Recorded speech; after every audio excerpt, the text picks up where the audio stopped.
ଆଜିର ଏ ଭିଡିଓରେ ଆମେ ଶ୍ରୀମଦ୍ ଭଗବତ ଗୀତାର 108ଟି ଏମିତି କଥା ଜାଣିବା ଯାହାପରେ ଆପଣଙ୍କ ଚଲାବାଟ ଆହୁରି ସହଜ ହୋଇଯିବ। ତେଣୁ ଡେରି ନକରି ଚାଲନ୍ତୁ ଭିଡିଓ ଆରମ୍ଭ କରିବା। ପ୍ରଥମ ଶିକ୍ଷା, ରାଗ, ଅହଙ୍କାର ଏବଂ ଗର୍ବ ମଣିଷକୁ ଖରାପ ବାଟକୁ ନେଇଥାଏ। ଯଥା ସମ୍ଭବ ଏ ସବୁଠାରୁ ଦୂରେଇ ରହିବା ଉଚିତ। ଯେତେବେଳେ ମନ ଦୁର୍ବଳ ଥାଏ, ପରିସ୍ଥିତି ସମସ୍ୟାରେ ବଦଳିଯାଏ। ଯେତେବେଳେ ମନ କଠୋର ଥାଏ, ସେତେବେଳେ ପରିସ୍ଥିତି ସଂଘର୍ଷପୂର୍ଣ୍ଣ ହୋଇଯାଏ। ଆଉ ଯେତେବେଳେ ମନ ମଜବୁତ ଥାଏ, ପରିସ୍ଥିତି ସେତେବେଳେ ଆମ ପାଇଁ ସୁଯୋଗ ବନିଯାଏ। ତେଣୁ ଆମ ମନକୁ ମଜବୁତ କରି ରଖିବାର କାମ ଆମର ହୋଇଥାଏ। ଆମ ପାଖରେ ସବୁବେଳେ ସମୟ ଥାଏ।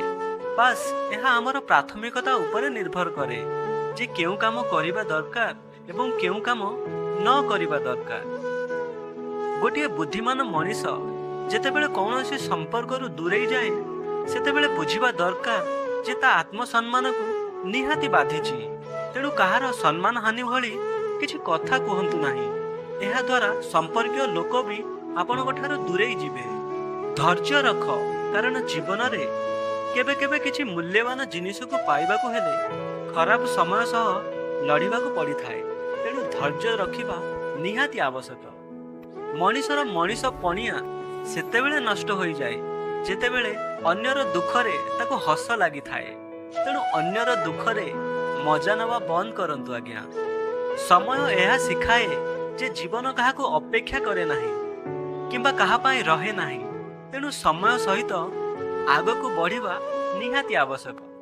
ଯଦି ତୁମେ ଭୁଲରୁ କିଛି ଶିଖୁଛ, ତାହେଲେ ସେ ତୁମ ପାଇଁ ସିଡ଼ି ଭଳି ଆଗକୁ ବଢ଼ିବା ପାଇଁ ସାହାଯ୍ୟ କରିବ। କିନ୍ତୁ ଯଦି ତୁମେ ସେ ଭୁଲରୁ କିଛି ନ ଶିଖୁଛ, ତାହେଲେ ସେ ତୁମ ପାଇଁ ସମୁଦ୍ର ଭଳି କାମ ଦେବ। ତେଣୁ ନିଷ୍ପତ୍ତି ତୁମ ହାତରେ, ଆଗକୁ ବଢ଼ିବ ନା ପାଣିରେ ସମୁଦ୍ରରେ ବୁଡ଼ିବ। ଯିଏ ଯେତିକି ଶାନ୍ତ, ଯାହା ଖରାପ ଲାଗେ ତାକୁ ତ୍ୟାଗ କର। ସେ ବିଚାର ହେଉ କିମ୍ବା କର୍ମ କିମ୍ବା ମଣିଷ ହେଉ। ଯେଉଁ ମଣିଷ ସିଧା ଓ ସଫା କଥା କହେ, ତା କଥା କଠୋର ହୋଇଥାଏ, କିନ୍ତୁ ସେ କେବେ କାହା ସହ ଛଳ କପଟ କରେ ନାହିଁ। ଜୀବନରେ ଯଦି ଖୁସିରେ ରହିବାର ଅଛି, ତେବେ ଅଧିକାଂଶ ଧ୍ୟାନ ତା ଉପରେ ଦିଅ ଯେଉଁଥିରେ ତୁମକୁ ଖୁସି ମିଳୁଛି। ନିଜ ସମସ୍ୟା ପାଇଁ ଅନ୍ୟକୁ ଦୋଷ ଦିଅ ନାହିଁ, ନିଜ ମନକୁ ବୁଝାଅ। ଦେଖିବେ, ମନ ବୁଝିଲେ ହିଁ ଦୁଃଖ ଆପେ ଆପେ ବଦଳିଯିବ। ନିଜକୁ କମଜୋର ଭାବନ୍ତୁ ନାହିଁ। ପଡ଼ିଗଲେ ପୁଣି ଠିଆ ହେବା ପାଇଁ ଚେଷ୍ଟା କରନ୍ତୁ। ନିଷ୍ଠାର ସହ ନିଜ କର୍ମ କରି ଚାଲନ୍ତୁ। ବାକି ସବୁ ଭଗବାନଙ୍କ ହାତରେ ଛାଡ଼ି ଦିଅନ୍ତୁ। ଏମିତି ହେଇପାରେ ସବୁଦିନ କେବେ ବି ଭଲ ହୋଇନଥାଏ, କିନ୍ତୁ ପ୍ରତି ଖରାପ ଦିନରେ ବି କିଛି ଭଲ ଜିନିଷ ନିହାତି ଘଟିଥାଏ। କାନ୍ଦିବା ବନ୍ଦ କର, ନିଜ ସମସ୍ୟା ସହ ଲଢ଼ିବା ଶିଖ। କାରଣ କାନ୍ଦିଲେ ସମସ୍ୟା ଦୂର ହୁଏ ନାହିଁ, କିନ୍ତୁ ସମସ୍ୟା ଆହୁରି ବଢ଼ିଯାଇଥାଏ। ସମସ୍ତଙ୍କର ସେବା କର, କିନ୍ତୁ ଆଶା କାହାଠୁ କର ନାହିଁ, କାରଣ ସେବାର ସଠିକ ଫଳ ଭଗବାନ ହିଁ ଦେଇଥାନ୍ତି। ଏକା ରହିବା ତୁମକୁ ଏହା ଶିଖାଏ ଯେ ତୁମ ପାଖରେ ନିଜ ଛଡ଼ା ଆଉ କିଛି ନାହିଁ। ଏ ସଂସାରକୁ ଏକା ଆସିଛେ ଏବଂ ଏକା ହିଁ ଚାଲିଯିବା। ପ୍ରେମ ଶରୀର ଓ ସୁନ୍ଦରତାକୁ ଦେଖି ହେଇନଥାଏ, ପ୍ରେମ ହୃଦୟରୁ ହେଇଥାଏ। ଯେଉଁଠି ଦୁଇ ହୃଦୟ ମିଶିଯାଏ, ସେଠି ପ୍ରେମ ଜନ୍ମ ନିଏ। କୌଣସି ବ୍ୟକ୍ତିକୁ ଠିକ୍ ସେ ନ ଜାଣିକି ଅନ୍ୟଠୁ ତା ବିଷୟରେ କିଛି ଶୁଣି ନିଜ ମନରେ ସେ ବ୍ୟକ୍ତି ପ୍ରତି ଖରାପ ଚିନ୍ତା କରିବା ହିଁ ମୂର୍ଖତାର ଲକ୍ଷଣ। ଜୀବନରେ ସବୁ କିଛି ଶେଷ ହେଲା ଭଳି କିଛି ନାହିଁ। ସବୁବେଳେ ଗୋଟେ ନୂଆ ଆରମ୍ଭ ମୋ ଅପେକ୍ଷାରେ ରହିଥାଏ। ନିନ୍ଦାକୁ ଡରିକି ନିଜ ଲକ୍ଷ୍ୟକୁ ପରିତ୍ୟାଗ କର ନାହିଁ, କାରଣ ଲକ୍ଷ୍ୟ ହାସଲ ହେଲା ପରେ ନିନ୍ଦା କରୁଥିବା ବ୍ୟକ୍ତି ନିଜ ରାୟ ବଦଳାଇ ଦିଅନ୍ତି। ସବୁଠୁ ବୁଦ୍ଧିମାନ ବ୍ୟକ୍ତି ସିଏ ଯେ ସଫଳତା ପାଇଲା ପରେ ଅହଙ୍କାର କରେ ନାହିଁ ଏବଂ ଅସଫଳତାରେ ଭାଙ୍ଗି ପଡ଼େ ନାହିଁ। ନକାରାତ୍ମକ ବିଚାର ଆସିବା ନିଶ୍ଚିନ୍ତ, କିନ୍ତୁ ଏହା ସମ୍ପୂର୍ଣ୍ଣ ଆପଣଙ୍କ ଉପରେ ନିର୍ଭର କରେ।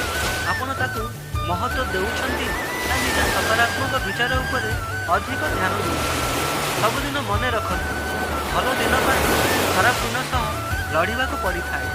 ତେଣୁ ଖରାପ ଦିନରେ କେବେ ହାର ମାନନ୍ତୁ ନାହିଁ। ପ୍ରେରଣାର ସବୁଠୁ ବଡ଼ ସ୍ରୋତ ମୋ ନିଜ ବିଚାର। ତେଣୁ ସର୍ବଦା ବଡ଼ କାମ କରିବା ପାଇଁ ବିଚାର କର, ନିଜକୁ ଜିତେଇବା ପାଇଁ ପ୍ରେରିତ କର। ତୁମ ବିଶ୍ୱାସ ପାହାଡ଼କୁ ବି ଦୋହଲେଇ ଦେଇପାରିବ, କିନ୍ତୁ ନିଜ ମନର ସନ୍ଦେହ ଆଉ ଏକ ପାହାଡ଼କୁ ବି ଠିଆ କରିଦେଇପାରେ। ଯେମିତି ଡଙ୍ଗାର ଗୋଟିଏ ଛୋଟିଆ ଛିଦ୍ର ଡଙ୍ଗାକୁ ବୁଡେଇ ଦେଇଥାଏ, ସେମିତି ଗୋଟିଏ ଛୋଟିଆ ଅପରାଧ ବି ମଣିଷକୁ ବିନାଶ ଆଡକୁ ଟାଣି ନେଇଥାଏ। କିଏ କଣ କରୁଛି ଏବଂ କାହିଁକି କରୁଛି, ଏଇ ସବୁ ଚିନ୍ତାରୁ ତୁମେ ଯେତିକି ଦୂରେଇ ରହିବ, ଜୀବନ ସେତିକି ସହଜ ଏବଂ ସୁନ୍ଦର ହେବ। ତେଣୁ ଅନ୍ୟମାନଙ୍କ କଥା ବେଶୀ ନ ଚିନ୍ତା କରି ନିଜ ଉପରେ ଧ୍ୟାନ ଦେବା ଉଚିତ। ଯଥା ସମ୍ଭବ ଚୁପ୍ ରୁହନ୍ତୁ, କାରଣ ମଣିଷର ଜିଭ ହିଁ ଅଧିକାଂଶ ଭୁଲ କରିଥାଏ। କଥା କହିବା ସମୟରେ ସଠିକ ଶବ୍ଦର ଚୟନ କରନ୍ତୁ। ବୁଦ୍ଧି ବିବେକକୁ ଛାଡ଼ି ଭାବପ୍ରବଣରେ ବୁଡ଼ି ରହୁଥିବା ଲୋକଙ୍କୁ ସମସ୍ତେ ବୋକା ବନେଇ ଦିଅନ୍ତି। ଦୁନିଆରେ ଏହି ଦୁଇ ପ୍ରକାର ମଣିଷ ଭାଗ୍ୟବାନ ହୋଇଥାନ୍ତି। ପ୍ରଥମ, ଯିଏ ଶକ୍ତିଶାଳୀ ହେଇ ମଧ୍ୟ ଅନ୍ୟକୁ କ୍ଷମା କରେ।